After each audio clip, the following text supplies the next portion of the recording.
दोस्तों, जब जनता सरकारों से सवाल पूछना छोड़ देती है तो सरकारें एक तरह से संवेदनहीन हो जाती हैं। उनके लिए इंसानी जान की भी कोई कीमत नहीं होती है। क्या आप यकीन कर सकते हैं, पिछले सवा महीने में, जी हाँ, पिछले सवा महीने में देश में भीषण प्लेन हादसे हो रहे हैं। हालत ये हो गई है कि केवल एक राज्य में 5 सिलसिलेवार तरीके से प्लेन हादसे हो रहे हैं, लेकिन सरकार के कानों में जूं तक नहीं रेंग रही है। दोस्तों, अब तक देश अहमदाबाद में हुए भीषण प्लेन हादसे से उभरा नहीं है। अब तक देश को आखिर ये प्लेन हादसा क्यों हुआ, इसका कोई जवाब नहीं मिला है। इस बीच उत्तराखंड से एक बहुत ही हैरान करने वाली खबर आ गई। अगर आप ऊपर ऊपर देखें दोस्तों, तो ये खबर देखकर ऐसा लगता है कि हाँ, मौसम खराब हो गया होगा, हेलीकॉप्टर क्रैश हो गया होगा। लेकिन आप अगर इस खबर की गहराई तक जाएं तो आपको पता चलेगा कि मामला है क्या। दोस्तों, आज केदारनाथ से गुप्तकाशी लौट रहे एक हेलीकॉप्टर का एक्सीडेंट हो गया। और क्या आप जानते हैं इस एक्सीडेंट में कितने लोगों की जान गई? 7 लोगों की। पायलट सहित एक छोटे से बच्चे, सबकी मौत हो गई है। अब इसमें महत्वपूर्ण यह है दोस्तों कि जो जानकारी निकल कर आई है वो ये है कि मौसम खराब हो गया। देखिए, जब पहाड़ में बहुत ऊंचाई में आप होते हैं तो मौसम कभी भी खराब हो सकता है। पहाड़ के लिए बोला जाता है कि जितना हो सके उजाले में आप घर वापस आ जाइए, क्योंकि मौसम का कुछ पता नहीं होता पहाड़ का। लेकिन अब जरा आप हाल के दिनों में सिलसिलेवार हुए उत्तराखंड के अंदर ही पिछले सवा महीनों का आंकड़ा मैं आपके सामने रखती हूँ। दोस्तों, केवल सवा महीने में उत्तराखंड में इस तरह के 5 भीषण प्लेन हादसे हो चुके हैं। जैसे 8 मई 2025 को गंगोत्री मार्ग में मंगनानी में एक प्लेन हादसा हुआ था। इसके अलावा 12 मई 2025 को बद्रीनाथ हेलीपैड में एक प्लेन हादसा हुआ था। 17 मई 2025 को केदारनाथ हेलीपैड क्षेत्र में एक प्लेन हादसा हुआ था।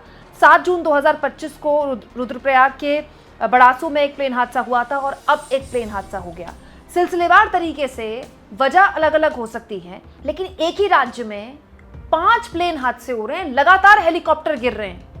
ये संयोग कैसे हो सकता है? दोस्तों, अधिकारी बताते हैं कि आज जो प्लेन हादसा हुआ है उसकी वजह है मौसम खराब होना। तो मौसम खराब था तो उड़ान भरने की इजाज़त क्यों दी गई? दोस्तों, अब इस प्लेन हादसे के बाद ये फैसला लिया गया कि जो 4 धाम यात्रा होती है उसमें जो हेलीकॉप्टर सेवा है वो फिलहाल के लिए उसमें रोक लगा दी गई है। तो इसका इंतजार हो रहा था क्या कि पहले 7 लोग मर जाएं, उसके बाद उन पर रोक लगाई जाए? होता क्या दोस्तों, इस तरह के मामले होते हैं, एक बयान आता है, मामला रफा दफा हो जाता है। मुख्यमंत्री की तरफ से बयान आ गया, उन्होंने दुख प्रकट कर दिया, मामले में जांच के आदेश दे दिए। लेकिन जांच के आदेश में क्या जांच से निकल कर आता है? अगर जांच के आदेश से कुछ निकल कर आ रहा है तो एक ही राज्य में सवा महीने में 5 इस तरह के हादसे कैसे हो रहे हैं? मतलब राज्य सरकार को कोई मतलब है कि नहीं है मासूम जानों से? यहाँ मैं एक और बात आपको बता दूं दोस्तों कि हाल के दिनों में जो हेलीकॉप्टर सेवा है इसका चलन बहुत बढ़ गया है। ज़्यादातर लोग हेलीकॉप्टर सेवा का खूब इस्तेमाल कर रहे हैं। अगर आप भी इसका अवेल करना चाहें तो कई बार हफ्तों और कई बार तो महीनों की भी वेटिंग लगती है। तो कई बार ये देखा गया है दोस्तों कि ये जो प्राइवेट कंपनियां हैं जो ये हेलीकॉप्टर चला रही हैं, मोटा मुनाफा कमाने के लिए खराब मौसम में भी उड़ानें भरवाती है। और दोस्तों, ये सब कुछ बिना सरकार के शह से हो ही नहीं सकता। किसी की इतनी हैसियत ही नहीं है कि बिना वो ऐसा सरकार के शह से काम कर ले। लेकिन अजीब बात देखिए दोस्तों कि मरने वाला यहाँ कौन है? आम आदमी है ना। सरकार का तो कोई नुमाइंदा यहाँ बैठा नहीं होता। अब सरकार तो अपनी तरफ से बयान जारी करके दिशा निर्देश दे देती है जांच के, लेकिन जांच में अगर निकल रहा होता तो सवा महीने में 5 इस तरह के हादसे कैसे हो जाते?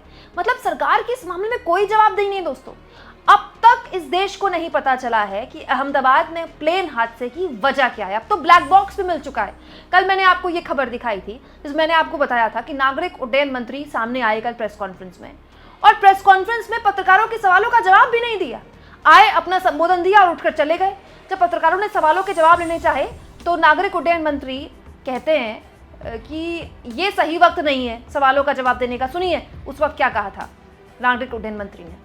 No questions. Appropriate time we'll answer the questions. I think we just wanted to give an update. कुछ opposition के leaders नहीं, no questions. मेडिकल स्टूडेंट्स कितना नुकसान हो रहा है? We'll keep giving you all the information. We'll keep giving you all the information. Sir, medical students बताएंगे। दोस्तों, नागरिक उड्डयन मंत्रालय चंद्रबाबू नायडू के कोटे का है। दोस्तों, इसमें मंत्री राममोहन नायडू हैं। तो राममोहन नायडू यहाँ आए क्यों थे? पत्रकारों के बीच अगर वो आए हैं तो प्रेस कॉन्फ्रेंस करने आए ना। प्रेस कॉन्फ्रेंस में बस अपना संबोधन देकर निकल जाना था क्या? अगर ऐसा था तो वो तो वीडियो संदेश भी जारी कर सकते थे अपने सोशल मीडिया से, लेकिन वो पत्रकारों के बीच आए, बिना सवालों के जवाब लिए चले गए। मतलब कितनी हैरान करने वाली बात है दोस्तों पूरी दुनिया इसको लेकर चिंता में कि आखिर इतना बड़ा हादसा हुआ तो हुआ कैसे। सोचिए, इस इतना गंभीर मामला, इतना बड़ा मामला हो गया, लेकिन ऐसा सन्नाटा है जैसे कुछ हुआ ही नहीं है। मतलब पूरा जो कवरेज है वो जो आम यात्रियों की दुख तकलीफ है उसी के इर्द गिर्द समेटा जा रहा है। बिल्कुल है दोस्तों, जिसने अपने अपनों को खोया है वही जानता है ना कि क्या बीती होगी उस पर। लेकिन वो जो परिवार हैं वो ये नहीं चाहते कि हम उनके साथ रोएं, वो ये चाहते हैं कि हम उनकी आवाज़ उठाएं। भाई हर परिवार ये जानना चाहता होगा ना कि उसका पिता, उसका नाती, उसका पोता, उसकी माँ, उसकी बहू आखिर ऐसे प्लेन हादसे का शिकार कैसे हो गई। कोई तो वजह होगी। अब होता क्या है दोस्तों, इस तरह के मामलों में जब सरकार कोई बयान नहीं देती है, कोई ऑफिशियली बयान नहीं आता है, तो तरह तरह की कॉन्स्पिरेसी थ्योरीज चल रही हैं। अगर आप बड़े करीने से देखें तो एक सोची समझी रणनीति के तहत सोशल मीडिया में और मेन स्ट्रीम मीडिया में पायलट को भी दोष देना शुरू कर दिया गया है, जबकि जो पायलट्स हैं वो बहुत ज़्यादा अनुभवी हैं। वो इतने अनुभवी हैं, खासतौर पर सुमित सबरवाल जो कैप्टन थे प्लेन के, वो इतने अनुभवी हैं दोस्तों कि उनके लिए कहा जाता है कि वो दूसरे पायलट्स को सिखाते थे, वो ट्रेन करते थे पायलट्स को। लेकिन दोस्तों किसी की गलती छुपानी है तो ऐसी थ्योरीज भी चल रही हैं कि पायलट की गलती हो सकती है। अजीब बात यह है कि मंत्री महोदय प्रेस कॉन्फ्रेंस में आए, वो कहते हैं कि हम हर एंगल से मामले की जांच करेंगे, हर तरह से मामले की जांच करेंगे। एक कमेटी बना दी गई, कमेटी 3 महीने बाद रिपोर्ट देगी। उसके अलावा भी कई और जांचें बिठाई गई हैं।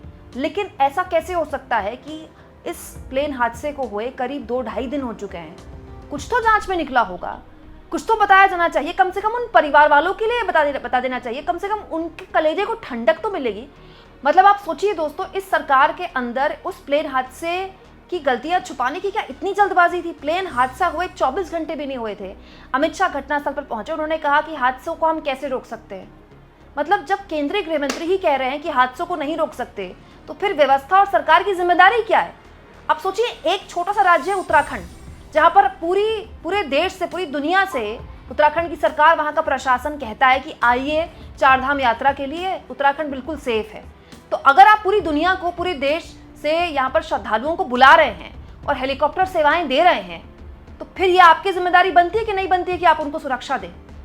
और अगर मौसम खराब था जिसकी वजह से यह हादसा हुआ, तो ऐसे मौसम में उड़ान भरने की इजाजत क्यों दी जाती है। भाई किसी की तो जवाबदेही होनी चाहिए ना दोस्तों, कि एक छोटे से राज्य में 1.25 महीने में 5 हेलीकॉप्टर हादसे हो रहे हैं और देश में इतना बड़ा प्लेन हादसा हो गया, उसके बाद भी जवाब देने के लिए कोई तैयार नहीं है। प्रधानमंत्री विदेश दौरे पर निकल गए हैं 5 दिन के, और यहाँ देश के अंदर प्लेन हादसे के बारे में बात ही नहीं हो रही है। न्यूज़ चैनल्स को नया डोज मिल गया है, उनके लिए ईरान और इजराइल का जो सैन्य संघर्ष है बढ़िया टीआरपी वसूलने का मौका है, लेकिन आम लोगों के बारे में कोई बात करने को तैयार नहीं है। ये तो हद दर्जे की लापरवाही है दोस्तों। आप इस मुद्दे पर क्या सोचते हैं, कमेंट बॉक्स में ज़रूर लिखें, और जितना हो सके चैनल को शेयर करें, सब्सक्राइब करें, और थैंक्स और ज्वाइन के ऑप्शन से दोस्तों अगर आप चाहें तो कुछ आर्थिक मदद भी चैनल की ज़रूर करें।